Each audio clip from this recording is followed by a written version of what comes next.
देखिए टॉपिक है differentiability of the function of two variable. दो डिफरेंशिएबिलिटी हम वर्ड यूज कर रहे हैं।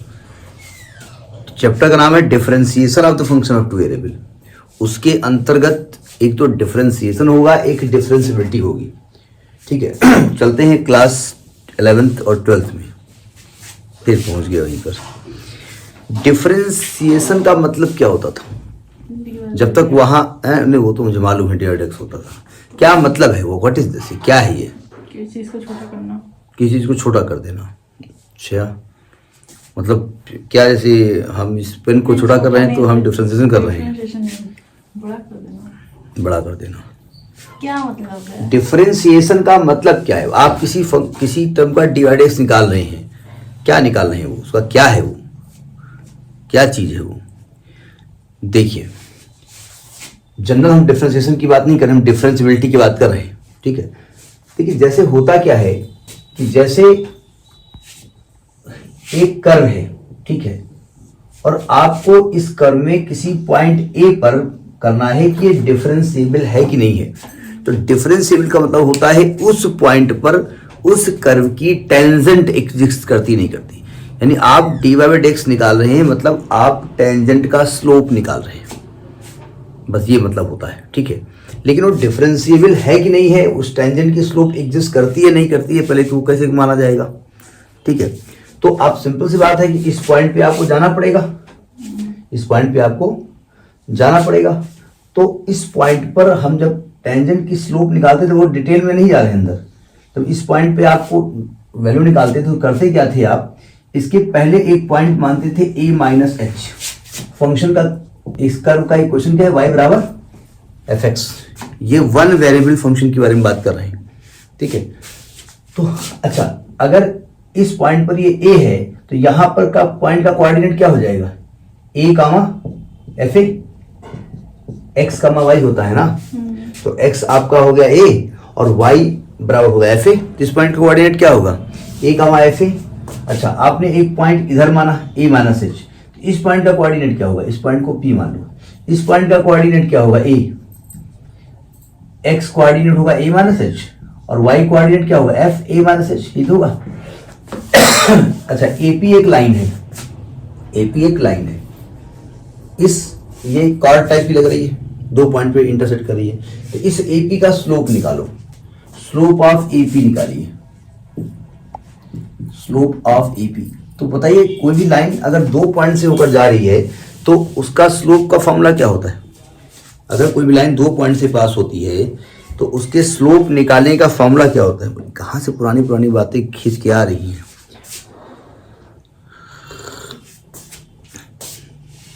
नहीं मालूम, tan थीटा, थीटा तो दिया नहीं गया है, y2 minus y1 upon x2 minus x1, याद है? अगर कोई भी लाइन दो पॉइंट से पास हो रही है x1 y1 और x2 y2, तो उस लाइन का स्लोप होता है y2 minus y1 upon x2 minus x1।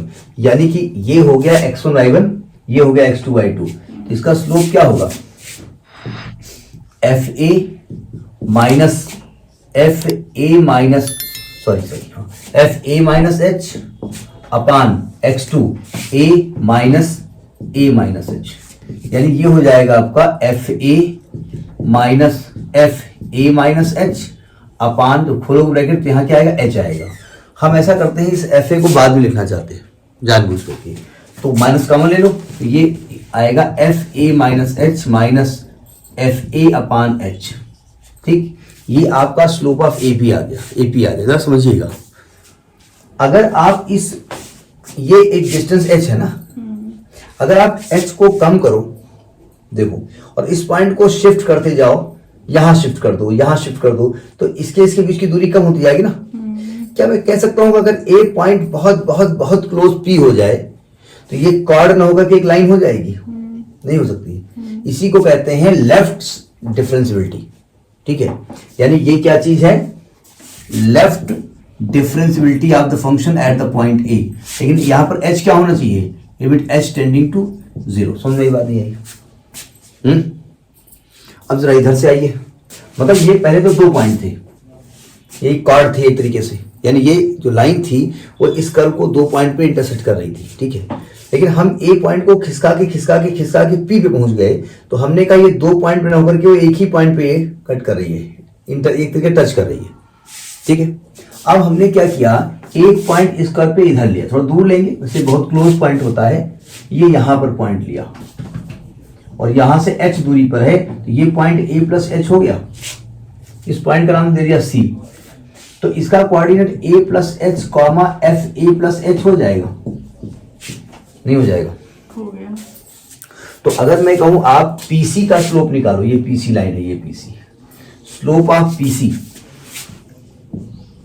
Slope of PC, तो आप एक को मान लो x1 y1 और एक को मान लो x2 y2, तो आएगा F A plus H minus F A upon A plus H minus A, तो आ गया F A plus H minus F A upon H. चलिए मैं इसकी सिमेट्री की वजह से हमने यहाँ पर माइनस कॉमन लिया। अच्छा एक मिनट यहाँ माइनस एच होगा, तो देख नहीं रहे आप, नोट कर रहे हैं केवल, प्लस ही तो आएगा। क्यों प्लस आएगा भैया, या ऊपर की बात बाहर है, कहाँ माइनस बाहर है, ऊपर देखिए ये माइनस, कहाँ माइनस बाहर है भाई, हमने यहाँ से माइनस कॉमन लिया, गया कहाँ वो, ये यहाँ पर आ जाएगा माइनस, ठीक है। वो एक जैसा लाने के लिए किया गया। अब जरा समझिएगा, अगर हम इस सी पॉइंट को बहुत क्लोज टू पी ले आए, तो एक तरीके से पीसी दो लाइन में होकर के एक ही लाइन हो गई, ठीक है, यानी एच कहाँ, एच जीरो हो गया लगभग। तो अगर हम यहाँ पर limit h tending to zero कर दें, तो इसी को कहते हैं right hand derivative at the point a, ठीक है। और अगर यानी एक तरीके से वो एक कर्व आपका लगभग ये इस प्रकार का दिखेगा, तो यहाँ बहुत घिनापन हो गया है, तो घिनापन को सॉल्व करके जरा समझिएगा। देखो ये पी पॉइंट था, एक तरीके से आपकी ये लाइन है, एक ही लाइन हो गई है, और ये बहुत क्लोज ये बी था, ये बहुत क्लोज ये ए, तो ये भाई देखो जैसे कोई कर्व है और दो पॉइंट आप लोगे तो ये कॉर्ड हो जाएगी ना, लेकिन दो पॉइंट बहुत क्लोज कर दोगे, ये कॉर्ड क्या बन जाएगी, बिल्कुल टेंजेंट बन जाएगी, एक ही पॉइंट पे टच करेगी लगभग, ठीक है। तो अगर right hand differentiability eight the point ए, जिसकी की वैल्यू होती है, और left hand differentiability eight the point ए, दोनों इक्वल हो जाएंगे, तब हम कहेंगे कि वो कर्व डिफरेंशिएबल है। डिफरेंशिएबल का मतलब उस पॉइंट पर कर्व की टेंजेंट एग्जिस्ट करती है। बात समझ में नहीं हुई? अब एक बढ़िया सी बात कर लेते हैं, यहाँ पे कोई घटिया बात नहीं हो रही थी, बढ़िया सब बात हो रही है, जरा समझने की कोशिश करिए। आप कह रहे हो कि किसी पॉइंट पर डिफरेंशिएबिलिटी का मतलब होता है उस पॉइंट पर कर्व की टेंजेंट का होना, तो इसका मतलब उस पॉइंट पे कर्व होना चाहिए। अगर यहाँ कर्व ही ना हो तो, मतलब यहाँ पर कर्व ही नहीं है ये पॉइंट, और इस पॉइंट पर डिफरेंशिएबिलिटी आप चेक कर रहे हो, तो टेंजेंट खींच पाओगे, कर्व होना चाहिए, और कर्व होने का मतलब हुआ कि वो कंटिन्यूअस होना चाहिए। तो मतलब है कि अगर कोई फंक्शन किसी पॉइंट पर डिफरेंशिएबल है तो वो कंटिन्यूअस होगा, नहीं समझे, मतलब वो अगर डिफरेंशिएबल है, डिफरेंशिएबल का मतलब है कंटिन्यूअस होना, नहीं समझे, क्यों भाई? बट डिफरेंशिएशन का मतलब क्या, डिफरेंशिएबिलिटी का मतलब क्या होता है? उस पॉइंट पर उस कर्व की टेंजेंट एग्जिस्ट कर रही है। अब टेंजेंट एग्जिस्ट कर रही है तो कर्व होगा, तभी तो टेंजेंट एग्जिस्ट करेगी। तो कर्व होने का मतलब क्या होता है कि वहां पर कर्व ब्रेक नहीं है, और ब्रेक नहीं है तो मतलब कंटिन्यूअस है। कहने का मतलब अगर आप कहीं पर कर्व ये प्रूव कर दो, देखिए ध्यान से, कि वो फंक्शन कंटिन्यूअस नहीं है किसी पॉइंट पर, तो जब वहां पर वो कंटिन्यूअस नहीं है तो क्या मैं कह सकता हूं कि उस पॉइंट पर कर्व ब्रेक हो गया है, ब्रेक हो गया वहां पर। और अगर ब्रेक हो गया है तो क्या वहां टेंजेंट खींची जा सकती है, और टेंजेंट ना खींची जाने का मतलब वो डिफरेंशिएबल नहीं होगा। यानी कि अगर कोई फंक्शन कंटिन्यूअस नहीं है तो वो डिफरेंशिएबल नहीं होगा, ठीक है। लेकिन अगर डिफरेंशिएबल है तो कंटिन्यूअस होगा, इस बात से आप सहमत है ना? लेकिन एक बात और है, अगर कोई फंक्शन कंटिन्यूअस है तो it is not necessary that it is differentiable, मतलब वो डिफरेंशिएबल है तो कंटिन्यूअस होगा। पॉइंट जरा टू बी नोटेड, मीलॉट जो कहा जाता है, डिफरेंशिएबल है तो कंटीन्यूअस होगा, लेकिन कंटीन्यूअस है यानी वहां कर्व तो है, लेकिन ये जरूरी नहीं है कि वहां डिफरेंशिएबल हो। बात समझ में नहीं। अब कैसे, जरा समझिएगा, देखो ध्यान से। अगर मैं आपसे कहूं, अभी हम 2D की ओर बात कर रहे हैं, मतलब अगर कॉन्टिन्यूअस है तो अगर डिफरेंशिएबल हो भी सकता है, नहीं भी हो सकता। हाँ, नहीं भी हो सकता। अगर डिफरेंस प्रैक्टिकली समझिए, सब समझ में आ जाएगा आपको। अगर डिफरेंशिएबल है किसी पॉइंट पर, तो आप क्या कहना चाहते हैं कि नहीं, आप क्या कहना चाहते हैं कि उस पॉइंट पर कर्व की टेंजेंट एग्जिस्ट करती है। तो टेंजेंट एग्जिस्ट करती है तो कर्व रहा होगा ना, कि खोपड़ी है नहीं और चुटिया बंधी है। अगर टेंजेंट एग्जिस्ट कर रही है, वहां चुटिया बंधी हुई है, तो खोपड़ी वहां होगी ना, यानी कर्व वहां होगा ना। तो कर्व होने का मतलब क्या हुआ कि कर्व कैसा है, कंटीन्यूअस है। यानी कोई कर्व अगर डिफरेंशिएबल है तो वो कंटीन्यूअस होगा। ये बात समझ में आ गई। लेकिन उल्टी हम बात क्या कह रहे हैं कि कर्व तो है वहां, कर्व एग्जिस्ट करता है, कंटीन्यूअस है, लेकिन वो डिफरेंशिएबल होगा ये जरूरी नहीं है। इसका लॉजिक समझिएगा। अगर मैं आपको फंक्शन ले दूं मॉड एक्स, तो मॉड एक्स का, मैं डिफरेंशिएबिलिटी की बात नहीं कर रहा हूं। मॉड एक्स का डिफरेंशिएशन क्या होता है, नहीं, हम डिफरेंशिएबिलिटी की बात नहीं कर रहे हैं। मॉड एक्स का डिफरेंशिएशन क्या होता है, बोले ये आप कहाँ कहाँ से बातें लेके आती है गंदी सब। ये कोई पुरानी बातें नहीं, गड़े मुर्दे उखाड़ना, कल की बताई गई पढ़ाई को आज पूछना। मॉड एक्स को डिफरेंशिएट करने के लिए हमने अंडर रूट एक्स स्क्वायर पढ़ा है उसको, और इसका मतलब एक्स नहीं लिखेंगे हम, रूट एक्स स्क्वायर लिखेंगे, यानी एक्स स्क्वायर की पावर 1/2 ये वाई हो गया एक तरीके से। तो जब इसको डिफरेंशिएट करते हैं तो कहते हैं 1/2 एक्स स्क्वायर की पावर 1/2 -1 और एक्स स्क्वायर का 2x, ये 2 कट गया, तो ये एक्स स्क्वायर को माइनस हाफ होगा, ये एक्स बटे एक्स स्क्वायर पावर हाफ हो गया, यानी x बटे मॉड x हो गया। ये मॉड x का डिफरेंशिएशन होता है। हाँ, आप कुछ और बता रहे थे। वो एक्चुअली कभी कभी क्या होता है कि गलती से आंसर निकल जाता है। बोले गर्मी क्यों पड़ रही है, बोले सूर्य पृथ्वी के नजदीक आ गया। लेकिन अगर एक्चुअली खगोलीय घटनाएं पूछे कैसे आप बताए, तो ऐसे बता दिए हमने। सुनो ध्यान से। तो हमने कहा ये डिफरेंशिएबल तो है, मतलब डिफरेंशिएशन हो रहा है, लेकिन हमने कहा कि 0 पर at x = 0 it is not differentiable. जरा मॉड एक्स का ग्राफ खींचते हैं। मॉड एक्स का ग्राफ ऐसे खींचता है, ऐसे कुछ होता है, ऐसे कुछ होता नहीं, ऐसे ही होता है। तो जहां पर कॉर्नर होता है यहां पर फंक्शन डिफरेंशिएबल नहीं होता है। जहां पर ये चोंच निकली होगी यहां फंक्शन डिफरेंशिएबल नहीं होता। क्यों? इस पॉइंट पे कर्व है ना, टूटा तो नहीं है, यानी कंटीन्यूअस है, लेकिन टेंजेंट नहीं खींच पाएंगे। क्यों भाई? टेंजेंट कैसे खींचोगे आप? टेंजेंट इधर खींचोगे, इधर खींचोगे, एक होनी चाहिए टेंजेंट। टेंजेंट इस वाले चोन पे ऐसे, ये थोड़ा टेंजेंट है, या तो टेंजेंट कर्व के लाइन जाती है ना, या तो ऐसे जाएगी या तो ऐसे जाएगी, तो सिंगल टेंजेंट तो आएगी नहीं।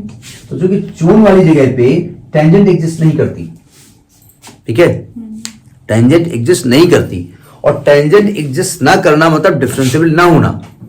कर्व है यहां पर, यानी कंटीन्यूअस तो है, लेकिन वो डिफरेंशिएबल नहीं है। दो बातें समझ आ गई कि अगर कोई फंक्शन डिफरेंशिएबल है तो कंटीन्यूअस होगा, और कंटीन्यूअस है तो डिफरेंशिएबल होगा। तो ये कंसेप्ट हमने पढ़ा है वन वेरिएबल में। उससे आपको इस टॉपिक से कोई मतलब नहीं है, लेकिन जब तक उसका बैकग्राउंड म्यूजिक क्लियर नहीं होगा तब तक आप इस क्वेश्चन को नहीं लगा सकते, ठीक है। अब जरा देखिए टू वेरिएबल में क्या होता है। तो हम जब पढ़ते थे वन वेरिएबल तो वहां लिखा होता था y बराबर fx और यहां पर x y लिखा होगा। अब जरा समझने की कोशिश करो, अगर हम एक फंक्शन लिख दें f(x(y) = x² + y² और एक कंडीशन दे y बराबर 2x + 1, ये फंक्शन ऑफ टू वेरिएबल है कि नहीं है? ये फंक्शन ऑफ टू वेरिएबल है कि नहीं है? ये टू वेरिएबल नहीं है। क्यों? जी, अब आप कहेंगे अजी मूर्ख मास्टर हो, अबे यहाँ x है y है तो कैसे दो वेरिएबल नहीं है? y की वैल्यू x के टर्म में दी हुई है। अगर मैं y की वैल्यू x के टर्म में लिख देता हूं तो पूरा का पूरा एक्सप्रेशन x के टर्म में आ जाएगा। जब मैं दो वेरिएबल की बात करता हूं तो ये दोनों वेरिएबल इंडिपेंडेंट होने चाहिए, इनमें आपस में कोई रिलेशन नहीं होना चाहिए, तो ये टू वेरिएबल नहीं है, ठीक। छोड़ो, इसकी बात भी नहीं करते। अब देखो ध्यान से, अगर कोई फंक्शन दो वेरिएबल का है तब क्या करेंगे आप? तो एक फंक्शन में हम लिखेंगे जेड, जेड लिखो, एफ लिखो, ये फंक्शन ऑफ एक्स वाई होगा, है ना? क्या है? उसको कुछ नाम दोगे, जैसे एक्स स्क्वायर प्लस वन को एफ एक्स लिखते थे, तो अगर कोई एक्स वाई का फंक्शन है तो एफ एक्स वाई लिखोगे या जेड लिखोगे। जेड क्यों लिखा भाई? अब जेड इसलिए लिखा क्योंकि जेड किताब में लिखा रहता है ज्यादातर, वैसे तो किताब में एफ एक्स वाई लिखा होगा, लेकिन समझाने के लिए जेड यूज किया जाता है, क्योंकि दो वेरिएबल में कॉम्प्लेक्स नंबर आता है। जब भी हम दो वेरिएबल की बात करेंगे तो वो कॉम्प्लेक्स नंबर होगा, वो कॉम्प्लेक्स प्लेन होता है, प्लेन को रिप्रेजेंट करता है, ठीक है? तो कॉम्प्लेक्स नंबर में यूज होता है, इसलिए वो जेड का इस्तेमाल किया गया है। खैर उससे हमको मतलब फिलहाल नहीं है। तो इसमें दो चीजें यहां पर आएंगी। अगर हमको किसी पॉइंट ए कामा बी पर इसका डिफरेंशियबिलिटी निकालनी, जो भी निकालनी है, तो सबसे पहले हमको ये करना पड़ेगा कि इस पॉइंट पर इसकी कंटिन्यूटी चेक करनी पड़ेगी। यानी जो इसका वर्किंग रूल ये है, वर्किंग रूल। अब एग्जाम्पल हम लेंगे तो ये नहीं कहना तो आपने कंटिन्यूटी ले लिया था, वो एग्जाम्पल वही चलने वाले हैं बार बार, नहीं समझे? वो घूम फिर के वही कंटिन्यूटी में आने, वही लिमिट में आने हैं, वही इसमें भी आने। देखो ध्यान से, तो सबसे पहले आपको करना यह है, check the continuity of z, z बोले तो f x Y at a comma b. अब देखो, अगर ये फंक्शन कंटिन्यूअस नहीं है किस पॉइंट पर, ए कामा बी पर, तो कहने का मतलब उस पॉइंट पर कर्व है ही नहीं, ठीक है? तो इसका मतलब वो डिफरेंशिएबल नहीं होगा उस पॉइंट पे। आपको डिफरेंशियबिलिटी चेक करने की जरूरत नहीं है, काम खत्म। आप कंटिन्यूटी चेक कर दो और वो कंटिन्यूअस ना हो तो लिख दो ये कंटिन्यूअस नहीं होगा। अब मान लिया कंटिन्यूअस हो गया, तब आपको डिफरेंशियबिलिटी चेक करनी पड़ेगी। तो डिफरेंशियबिलिटी चेक करने का तरीका क्या होता है? चूंकि यहां पर फंक्शन दो है एक्स और वाई का, तो आपको यहां पार्शियल डिफरेंशिएशन करना पड़ेगा, ठीक है? तो इसको लिखा कैसे जाता है? इसको ऐसे लिखा जाएगा, डेवर एफ अपान डेवर एक्स। हम बार बार कहते हैं कि इसको लोग डेल पढ़ते हैं। किस पॉइंट पे करना है? ए कामा बी पे करना, या तो ऐसे लिखा जाएगा, ठीक है, या इसको ऐसे लिखेंगे। देखो जरा, एफ करके यहां सफिक्स में एक्स बना देंगे, यहां ए कामा बी लिख देंगे। इसका मतलब भी होता है partial differentiation of the function with respect to x. अब इसका मतलब क्या होता है? तो अभी जब डिफरेंशियबिलिटी चेक करना सिखा रहे थे तो वहां हमने लेफ्ट और राइट डिफरेंशियबिलिटी करी है। यहाँ लेफ्ट राइट तो नहीं करेंगे, यहाँ फॉर्मूला वही लगाएंगे एफ एक्स प्लस एच वाला, एफ एक्स कामा वाई है ना, तो चेंज आप किसके रेस्पेक्ट कर रहे हो? एक्स के रेस्पेक्ट में, तो लिखेंगे x plus h comma y minus f x comma y अपान, अच्छा एक मिनट, ए बी पे करना है ना, ए बी पे करना है, तो ए पॉइंट लिखिए यहां पर, आपको एफ ए बी पे निकालना है ना इसकी वैल्यू, तो इसको लिखा जाएगा f A plus h comma b minus F A B upon h limit h tending to 0, ठीक है? आप ए प्लस एच करिए या एक्स प्लस एच करिए, बात वही है। यानी इसको ऐसे भी लिखा जाता है, f x plus h comma b minus f x comma y upon h limit h tending to 0। ये आपका एक्स के रेस्पेक्ट में डिफरेंशियबिलिटी चेक किया आपने विद रेस्पेक्ट टू एक्स। अब इसका मतलब क्या होता है? ये डेरिवेटिव का मतलब क्या होता है? क्योंकि हमने बताया कि वन डायमेंशन में क्या होता है, कोई भी जब आप वो कर्व को रिप्रेजेंट करता है ऐसे, ठीक, और कर्व की टेंजेंट आप खींचते हैं, ये प्लेन को रिप्रेजेंट करता है, ये कहीं पर प्लेन को रिप्रेजेंट करेगा, तो प्लेन के सरफेस में एक टेंजेंट खींचिए, ये उसको रिप्रेजेंट करता है, ठीक है? अब इसके बाद आप y के रेस्पेक्ट में इसको डिफरेंशिएट करेंगे, यानी ये एग्जिस्ट करना चाहिए। क्या करना चाहिए? ये एग्जिस्ट करना चाहिए। एग्जिस्ट प्लस की वैल्यू आनी चाहिए। हमने ये नहीं कहा कि इक्वल आने चाहिए, एग्जिस्ट होना चाहिए, ठीक है? इसके बाद आप तीसरा स्टेप क्या करेंगे? डेवर एफ अपान डेवर वाई निकालेंगे। किस पॉइंट पर? ए कामा बी पर, या इसको ऐसे लिखा जाता है एफ वाई ए बी, तो चेंज वाई में हो रहा है ना, तो जो फॉर्मूला लगेगा वो क्या लगेगा? F A comma B plus K minus F A B upon H नहीं सही के और लिमिट के टेंडिंग टू 0, ये भी एग्जिस्ट करना चाहिए।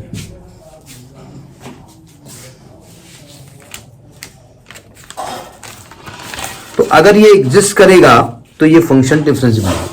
मतलब क्या क्या होना चाहिए? डिफरेंशिएबिलिटी चेक करने के लिए ये जरूरी है कि ये एग्जिस्ट करे, ठीक है, ये एग्जिस्ट करे हमने ये लिखा इक्वल हो, एग्जिस्ट करे और ये कंटिन्यूअस हो, ठीक है।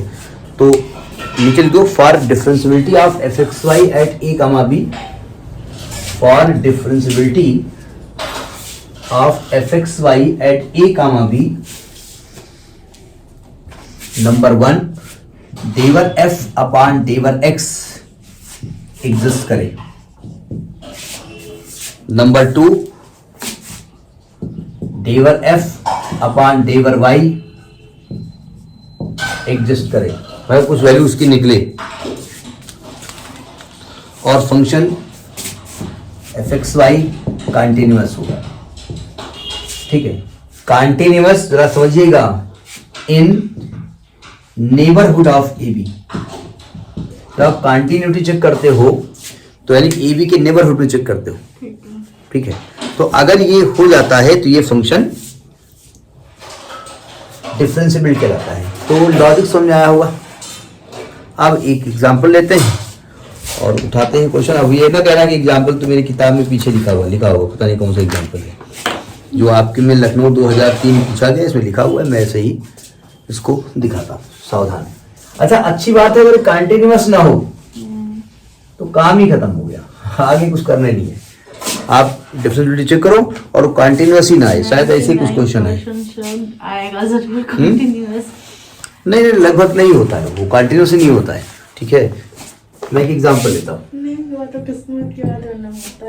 कहते हैं कि एक फंक्शन दिया है f x y is equal to x y upon x square plus y square when x comma y is not equal to 0, 0 and it is 0 when x comma y is equal to 0, 0।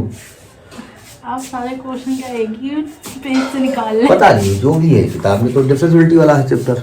अब जो किताब में वही question लिखे तो क्या किया जाए, वो सबके लगभग क्या ऐसा सारे एक ही पेज से क्वेश्चन निकाल लें। हमें क्या मालूम, इसमें लिखा हुआ है किताब में। जब कभी हम किताब नहीं ले जाते हैं, क्वेश्चन देना होता है तो नेट से सर्च कर लेते हैं कहीं से, तो वहां में वही क्वेश्चन आ जाते हैं अपने आप को। ये क्वेश्चन खोले मुझे कंटीन्यूअस का पड़ा। हाँ तो आप देख लीजिएगा। तो करना है शो दैट, अब देखो कहे क्या रहा है, show that both partial derivatives exist. किस पॉइंट पर? At 0, 0 but function is not continuous.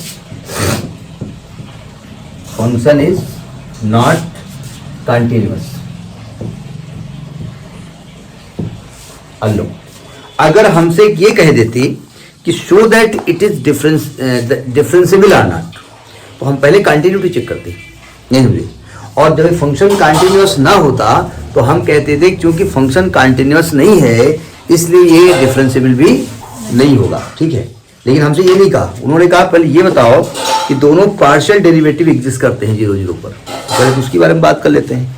इसको रब कर देगा स्टेटमेंट। अब देखो ध्यान से सॉल्यूशन। सबसे पहले हम करने जा रहे हैं एफ एक्स 0, 0। क्या बताया हमने? 0, 0 पर x के रेस्पेक्ट में हम इसका पार्शियल डेरिवेटिव निकालने जा रहे हैं। फॉर्मूला क्या बताया गया? f0 प्लस h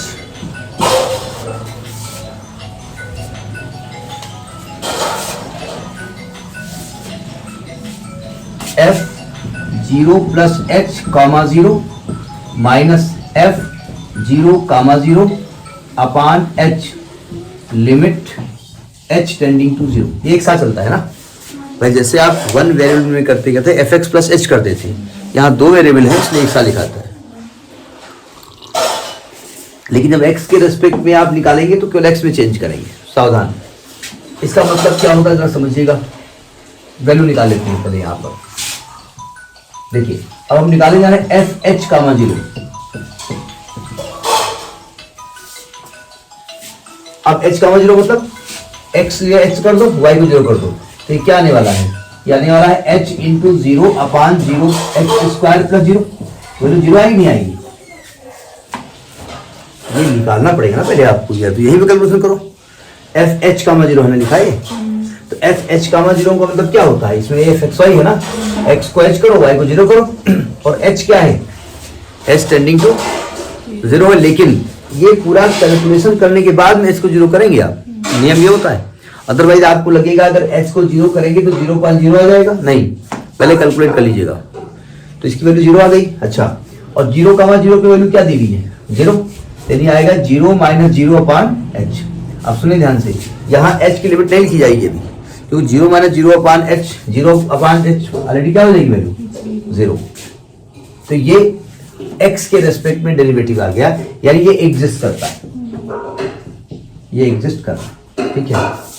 अब आप y के रेस्पेक्ट निकालिए, सेकेंड पार्ट में y के रेस्पेक्ट में निकालिए 0 का मतलब, तो ऐसे लिखिए या डेवर f अपान डेवर y एट 0 का 0। तो आप सिंपली y के रेस्पेक्ट में इसको डिफरेंशिएट नहीं करेंगे, ठीक है। फॉर्मूला लिखेंगे, क्या फॉर्मूला होता है? f 0 कामा 0 प्लस k, y में चेंज करेंगे ना, minus f 0 comma 0 upon k limit k tends to 0। ये 0 कामा k लिखा है ना, तो अब आप निकालिए f 0 कामा k, यानी x को रखो 0 और y को रखो k, रखो यहां पर, तो ये आएगा 0 इंटू k अपान 0 प्लस k स्क्वायर। ये 0 आना है, और 0 कामा 0 की वैल्यू क्या आ गई? 0, यानी ये वैल्यू भी क्या आ गई? Limit k tends to 0, 0 minus 0 upon k। k की वैल्यू हम तब रखेंगे जब ये फाइनल कैलकुलेशन हो जाएगा, और इसकी वैल्यू क्या हो रही है? 0, एग्जिस्ट कर रही है। तो आपसे यही तो कह रहा था कि show that the partial derivative exist at 0 कामा 0, यही कह रहा। तो आप लिखेंगे both the partial derivatives exist. उन्होंने ये नहीं कहा यार इक्वल और नॉट इक्वल, उन्होंने कहा एग्जिस्ट कर रहे हैं। एग्जिस्ट का मतलब क्या हुआ कि भाई इसको सॉल्व करने पर कहीं इन्फिनिटी ना आ जाए, कहीं, इस वजह से एग्जिस्ट वर्ड यूज कर रहे हैं।